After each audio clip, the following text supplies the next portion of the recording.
guys, welcome back. If you're new here, my name is Becca and today I'm talking about all of the books that I DNF'd in 2021.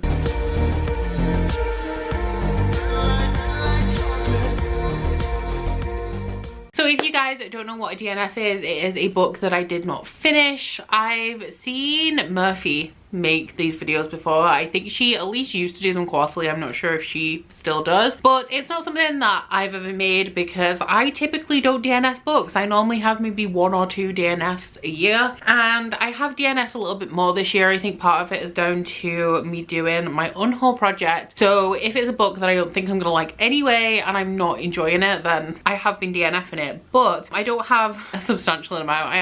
I'm still me. I'm still stubborn to a fault, but I have DNF'd 7 books in 2021. One of them wasn't a super big deal, so I will be covering that one first, but this is just going to be all the books that I did not finish, a little bit about what they're about as far as I remember, and a little bit about why I did not finish them. So the one that wasn't a big deal is Little Thieves by Margaret Owen. This is a young adult fantasy. It's a retelling of The Goose Girl, and we're following this girl who is a maid. She was maid to a princess, or a girl that was going to marry a prince, so would become a princess. And on the journey to go marry this prince, the maid and the princess swap places, and the maid in this story is the goddaughter of the god's death and fortune. They eventually, when she got to a certain age, they made her choose and she couldn't choose between them. So she is masquerading as this princess and secretly performing elaborate heists to steal from the rich and make enough money that she can get outside the reach of her godparents and not have to choose between them at all. However, one day she steals something that does not belong to her and is actually a favor that another god bestowed upon another human, and so that god appears to her and says that she has to give back everything that she's taken, otherwise she will suffer for her greed and turn into a pile of diamonds and rubies. I DNF'd this at about 50-60 pages in. The reason why I'm saying this is not a big deal is because I had an e-arc of this on NetGalley, but at the time I did not have an iPad. I only had a Kindle, and the formatting on the Kindle copy of it was terrible and I couldn't read it. Like, I can't read on my phone because it's such a small screen, so my only option was to read it on my computer. Like, the formatting was really bad on this, and it's not comfortable obviously to sit with a laptop and try and read. I used to do it when I worked in an office. I used to read on a computer screen, but it's not something I would choose to do, so I temporarily DNF'd it and I have not had a chance to pick this one back up yet. The only other one that I own is Deviate by J. Kristoff. This is the second book in, what is this called? Is it the Lifelike trilogy? But it is one of J. Kristoff's young adult series. This one is a scrap heap challenge, robot wars, post-apocalyptic steampunky type thing. I read the first book. I actually ended up liking it in the end, but I cannot remember the plot of it anymore. I think it follows this girl who participates in these robot wars in her spare time, and there's something in this series called Lifelike, which is essentially an android that is really human-like, and they made all of these robots as they were advancing technology, and the Lifelikes were a little bit too close to humanity, so they ceased production and killed all the ones that they had because eventually the robots didn't want to serve their masters anymore. So we're following a girl and her best friend who come across this wreckage that has a lifelike in it, and they are traveling somewhere to find out some truths about something. The main character has a lot in her past that she doesn't remember. She's being looked after by her grandfather and she goes to seek the truth about some things. It's also an Anastasia retelling, but as you can tell, I don't remember a whole ton about the first book. I don't like the setting in this series, and I don't love J. Kristoff's young adult writing style. I like it when it's paired with Amy Kaufman. They both have like a campy, quirky kind of writing style. Reminds me a lot of Buffy, like the dialogue in Buffy, and they are definitely heavily inspired by that. But I don't know what it is about them working together. I think because there is a difference slightly in their writing style, that they balance each other out so you're not getting too much of one of them. But it's just a bit much in this series. But my main reason is that I just really don't like the scrap heapy post-apocalyptic setting in here, and I find that a chore to get through. So I made it about 40-50 pages into this one and decided, do I still have a bookmark in it? I do. Oh, I made it 102 pages into it actually, and it wasn't a dramatic DNF or anything. I put it down and thought that I might come back to it in the future. Realistically, I don't think I'm going to. I did really like the plot twist, like the landslide of plot twist at the end of book 1, I have to say, but I don't think I care enough to return to this, sadly. I'm not unhauling it just yet, just because it's on my J. Kristoff shelf, so as long as I have room for it, I will probably keep it. But if J. Kristoff releases any books and I need the space, then sadly this will probably go, which I don't like doing, because when I like an author, I like to keep all of their books, but there's not really much point when I don't like the series. Okay, so for the ones that I do not own, this is probably going to be in the order that I read them, because I have a note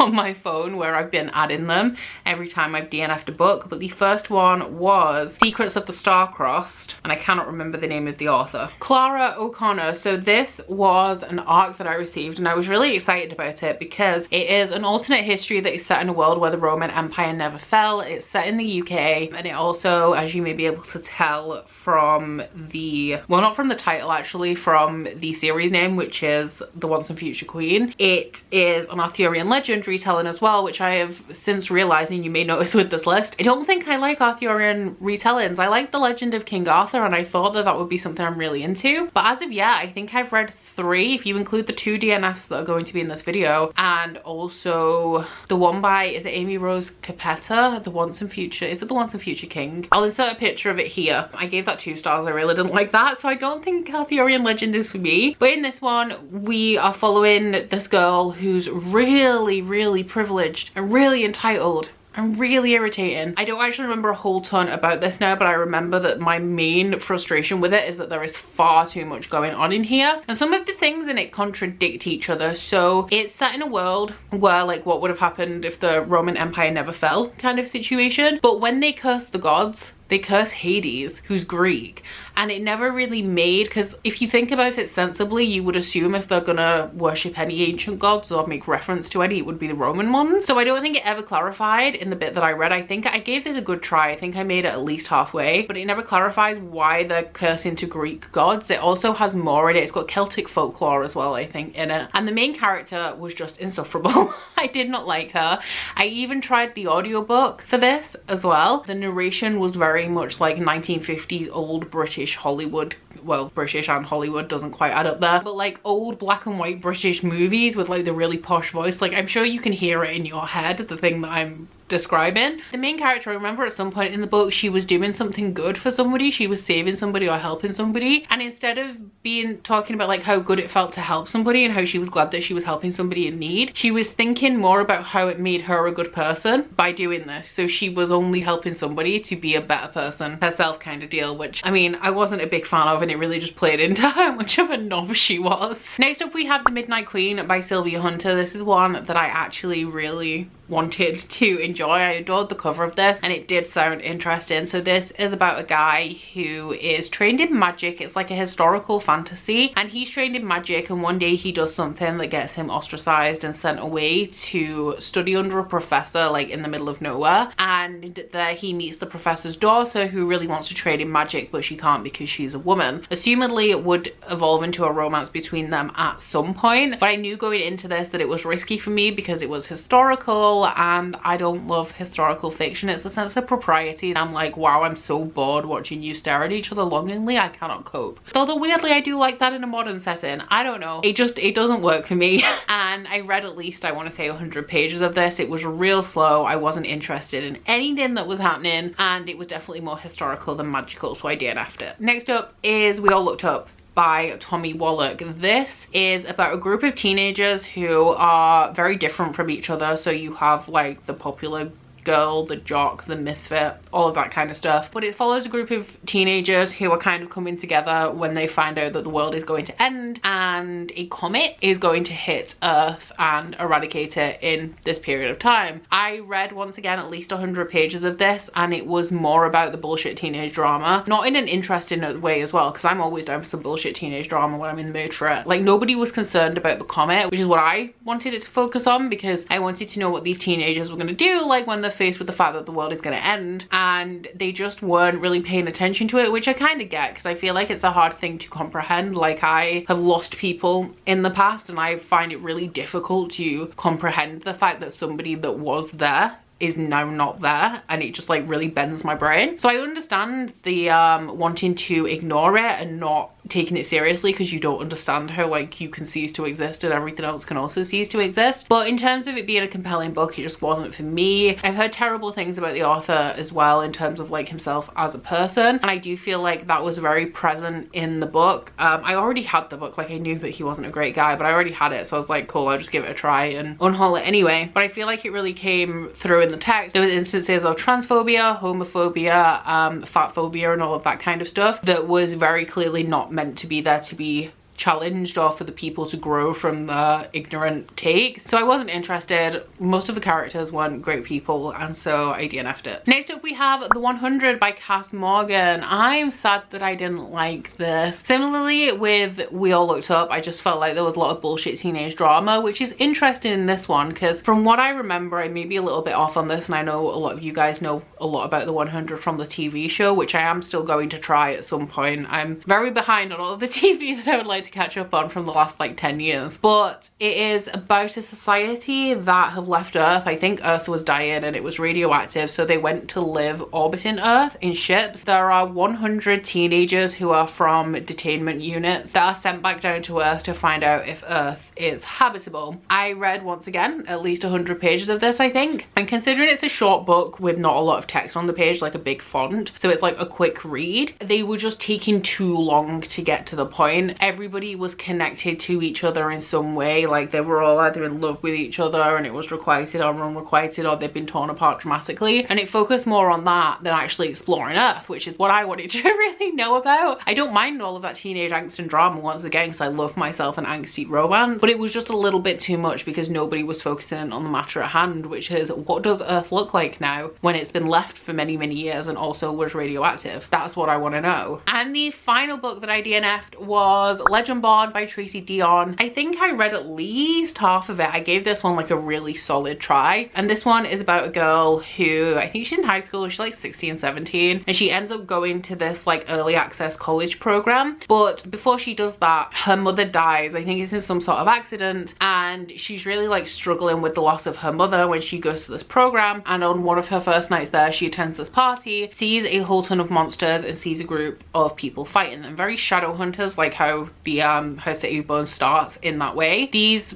monster hunters try and erase her memory, however, unbeknownst to them, it doesn't work, and she ends up discovering the secret society of monster hunters on campus called the Legend Born, who are all descendants of King Arthur and the Knights of the Round Table. And the reason I DNF this book, I don't necessarily think it's bad, I just think it had a lot going on, and I do like my books where I have a lot going on, but I felt like the actual focus of the book was on the part of the story that I was least interested in, because we have multiple different elements in here. We have the Arthurian legend, we have the main character herself who has some abilities and can resist having her mind wiped and nobody knows why. We have another branch of the magic system. It's a different magic system in a way because the magic is the same, but the way of accessing it is completely different. And the way these things are introduced is that you kind of have a couple of chapters of info dump of a really complex magic system, and then I think 50 pages later or so we got another info dump of a different way of accessing this magic that was also kind of complex. And the bits that were actually taking up the bulk of the book, that were taking time, was a trial that the main character was doing to become part of the Legend Born, which I questioned her motivations for even wanting that when we got partway through the book. The only thing that I was vaguely interested in throughout this book was the possibility of a love triangle, because I like my teenage angst and drama. What can I say? Well, I've already said it multiple times in this video. But in the end, I did DNF it, and then I kept picking it back up and trying again, trying a little bit more. But in the end, I decided that I didn't want to read the end of it, even if it was, because I asked whether it was worth it, like the ending was worth the middle, and I didn't want to continue because if the ending was good, I'd feel compelled to pick up the sequel, and based on how much I just didn't care and didn't enjoy the bulk of this one, it's not something I wanted to be tied into. But I really like what Tracy Deonn did in that, because it has a lot about colonialism and white privilege in it, and I like the way that she tried to do that with the magic systems and like all of the things going on there. I just don't feel like it was executed in the best way to work seamlessly, because to me it just felt like there was a lot going on and it was just kind of being dropped in to establish it and then moved on. It just could have been like integrated a bit better, I think, but the concept of what she was trying to do with like ties to slavery and colonialism and stuff, I thought was really clever how it was trying to be done, but it just didn't work for me. So those are all of the books that I did not finish in 2021. As promised, there weren't too many of them. I'm just real stubborn. If I start a book I want to finish, I also have massive FOMO. So I don't want to run the risk of a book getting really good at the end of me having just not seen it through. An example of when this actually does work in my favor is that I thought that the first half of Red Rising by Pierce Brown was a little bit confusing and kept jumping between different things, introducing new characters and new elements to the story before I'd gotten to grips with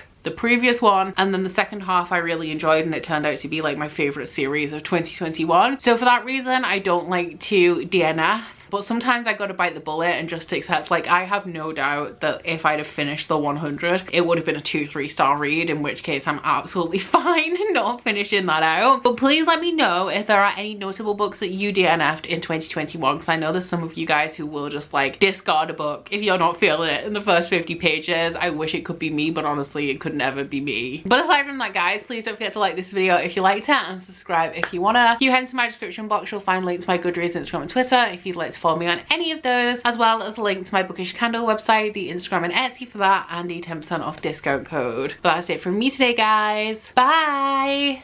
Oh, you bite your friend like chocolate. You say you will go where nobody knows, with guns hidden under our petticoats. We're never gonna quit it, no, we're never gonna quit it, no.